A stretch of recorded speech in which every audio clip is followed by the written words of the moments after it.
Hi friends, welcome to tech boy Vinnu. Friends, మనకి యూట్యూబ్లో మనకి చాలా కొత్త అప్డేట్స్ అనేవి చాలా వస్తూ ఉంటాయి. మనకి ఇంతకుముందుకు మానిటైజేషన్ కావడానికి 10,000 వ్యూస్ అని, అండ్ తర్వాత 4,000 hours watch time and 1,000 subscribers అని ఈ మానిటైజేషన్ కావడానికి చాలా హార్డ్ అయితే చేసింది యూట్యూబ్. కాకపోతే ఇప్పుడు మనకి మానిటైజేషన్ అయ్యాక చాలా మందికి అయితే వాళ్ళ రెవెన్యూ అనేది కట్ అయిపోతుంది. మనకి $5, $10 అండ్ కొంతమందికి $50, $100 ఇలా కూడా కట్ అవుతుంది. మనకి రెవెన్యూ అయితే ఎక్కువ వచ్చిన వాళ్ళకి ఇది చాలా అంటే చాలా ఇబ్బంది కలిగిస్తుంది. ఎవరైతే కొత్త క్రియేటర్స్ వస్తారో అండ్ కొత్తగా మానిటైజేషన్ అవుతుందో వాళ్ళకైతే చాలా ఇబ్బంది అయితే అవుతుంది. పాపులర్ యూట్యూబర్స్ కంటే ఏం కాదు, వాళ్ళకి $50, $100 కట్ అయినా కూడా వాళ్ళంతా పట్టించుకోరు. కాకపోతే మళ్ళీ చిన్న యూట్యూబర్స్కి అయితే చాలా అంటే చాలా ఇబ్బంది కలిగిస్తుంది. మనకి ప్రజెంట్ ఉన్న సిచ్యువేషన్ లో మనకి యూట్యూబ్లో తెలుగులో మనకి రెవెన్యూ రావడం చాలా కష్టం. అండ్ వచ్చిన రెవెన్యూ కూడా వచ్చిన $10, $15 మనకి కొత్తలో వచ్చిన $8 కూడా మనకి యూట్యూబ్ అయితే కట్ చేస్తుంది. ఇలా మనకి రెవెన్యూ కట్ అయిన మన సబ్స్క్రైబర్స్ అయితే నాకు చాలా మంది కాల్ చేశారు. అండ్ అలాగే నాకు రీసెంట్ గా మానిటైజేషన్ అయింది కదా, సో నాకు కూడా అయితే మనీ అయితే కట్ అయిపోయింది. సో ఇలా మనకి చాలా అంటే చాలా ఇబ్బంది కలిగిస్తుంది. ఎవరైతే కొత్తగా ఎన్రోల్ అవుతారో మానిటైజేషన్ వాళ్ళు కష్టపడి అయితే వీడియో చేస్తూ ఉంటారు. ఇలా చేసినా కూడా ఫస్ట్ లో వచ్చిన రెవెన్యూ కట్ అయిపోయిందంటే, వచ్చిన $10 కట్ అయిపోయినాయి అంటే మనకి చాలా అంటే చాలా ఇబ్బంది కలుగుతుంది. సో గైస్, ఇప్పుడు మీకు అయితే రెవెన్యూ ఎందుకు కట్ అయితే మీకు చెప్తాను. అంటే మనకి 100% ఇది కరెక్ట్ అని చెప్పలేను, కాకపోతే మనకి యూట్యూబ్ చెప్పిన రూల్స్ ప్రకారం అయితే మీకు చెప్తాను. మనకి వైట్ స్టూడియోలో ఎస్టిమేటెడ్ రెవెన్యూ ఉంటుంది కదా, అది మనకి మంత్ లో వచ్చిన రెవెన్యూ అంతా ఎస్టిమేషన్ అయితే చెప్తుంది. సో ఇక్కడ మనకు చెప్పేది ఏంటంటే, మనకు ఆ ఎస్టిమేషన్ రెవెన్యూ ఉంది కదా, అది మనకి ఒరిజినల్ రెవెన్యూ అయితే కాదు. ఆ మంత్ లో అంత రెవెన్యూ వస్తుందని మనకి ఎస్టిమేషన్ అయితే మనకు చూపిస్తుంది. సో దీనివల్ల మనకు రెవెన్యూ అంతే వస్తుంది అనుకుంటారు చాలా మంది.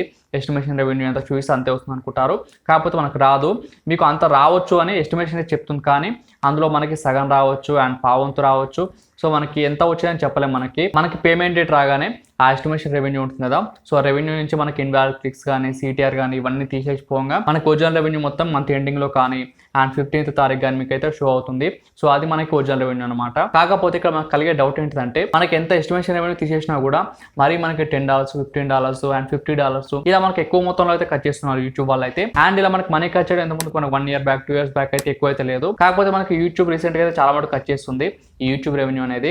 ఇలా మనకి ఎందుకు చేస్తుంది పర్ఫెక్ట్ రీజన్ అయితే యూట్యూబ్ అయితే చెప్పట్లేదు. జస్ట్ మనకి ఎస్టిమేషన్ రెవెన్యూ అంటున్నారు. అండ్ ఎస్టిమేషన్ రెవెన్యూ కూడా మనకి సిటిఆర్ కానీ అండ్ మీకు ఇన్వాలిడ్ క్లిక్స్ కానీ ఎక్కువ అయితే అది తీసేస్తున్నాం. సో తీసేయంగా వచ్చిన రెవెన్యూ అయితే మీకు ఇస్తున్నాం అంటున్నారు. ఇక్కడ మనకి యూట్యూబ్ రెవెన్యూ కట్ చేయడం చాలా మంది కొత్త యూట్యూబర్స్ కి అయితే చాలా డిసప్పాయింట్ అయితే చేస్తుంది. ఇలా మనకి యూట్యూబ్ రెవెన్యూ కట్ అయింది అనుకోండి, మనకి రిపోర్ట్ కూడా చేయడం వాళ్ళకి, మనకి సబ్స్క్రైబర్స్ కట్ అయినా, వ్యూస్ కట్ అయినా, వాచ్ టైం కట్ అయినా మనం చేయగలుగుతాం. కానీ ఈ రెవెన్యూ కట్ అయితే మటుకు మనం ఏం రిపోర్ట్ చేయలేం మనకి యూట్యూబ్ వాళ్ళకి. చాలా మంది అడుగుతున్నారు ఈ రెవెన్యూ మళ్ళీ మనకు వస్తుందా కట్ అయిన రెవెన్యూ అని. ఈ కట్ అయిన రెవెన్యూ అయితే మనకు రాదు. జస్ట్ మనకి ఎంత రెవెన్యూ చూపిస్తుందో కట్ అయ్యాక అదే రెవెన్యూ అయితే మనకు వస్తుంది. గైస్, మీలో ఎవరికైనా 5,000+ subscribers and 20,000 hours watch time with in 1 year లో మీకు ఉందనుకోండి, మీకైతే ఒక ఆప్షన్ అయితే వస్తుంది మనకి, యూట్యూబ్ చాట్ ఆప్షన్. అంటే యూట్యూబ్ వాళ్ళతోటి డైరెక్ట్ గా చాట్ చేయొచ్చు. మీకు ఒకవేళ 5,000+ subscribers and 20,000 hours watch time ఉందనుకోండి, మీరు ఒకసారి అయితే వాళ్ళతో చాట్ చేయండి యూట్యూబ్ టీమ్ తోటి. మీకు డైరెక్ట్ వాళ్ళు రిప్లై అయితే ఇస్తారు యూట్యూబ్ టీమ్ వాళ్ళు. మీకు ఎందుకు కట్ అవుతుందో యూట్యూబ్ రెవెన్యూ మీ డీటెయిల్ గా అయితే అడగండి. మనకి ప్రాబ్లం ఒకరికని కాదు, చాలా మందికి ఇదే ప్రాబ్లం ఉంది క్రియేటర్స్ కి. అండ్ ఇది మెయిన్లీ కొత్తగా ఎవరికైతే మానిటైజేషన్ అవుతుందో వాళ్ళకైతే ఎక్కువగా అయితే కట్ అవుతుంది మనకి యూట్యూబ్ రెవెన్యూ అనేది. సో గైస్, ఇవి మనకి రీజన్స్ అయితే యూట్యూబ్ చెప్పేది మనకి యూట్యూబ్ రెవెన్యూ కట్ చేయడానికి. కాకపోతే మనకి పర్ఫెక్ట్ రీజన్ అయితే చెప్పట్లేదు మనకి ఎందుకు కట్ అవుతుంది ఈ రెవెన్యూ అనేది. సో ఈ వీడియోలో మీకు వచ్చే ఇన్ఫర్మేషన్ దొరికింది అనుకుంటున్నాను. ఈ వీడియో నచ్చితే తప్పకుండా లైక్ చేయండి. అండ్ మీకు డౌట్స్ ఉంటే కింద కామెంట్ చేయండి. అండ్ మీకు ఎవ్రీ మంత్ ఎంత రెవెన్యూ కట్ అవుతుందో కింద కామెంట్ సెక్షన్ లో చెప్పండి. అండ్ గైస్, మీరు కనుక మన ఛానల్ ఫస్ట్ టైం వచ్చారు అనుకోండి, మన ఛానల్ తప్పకుండా సబ్స్క్రైబ్ చేసుకోండి, పక్కన ఉన్న బెల్ ఐకాన్ క్లిక్ చేయండి.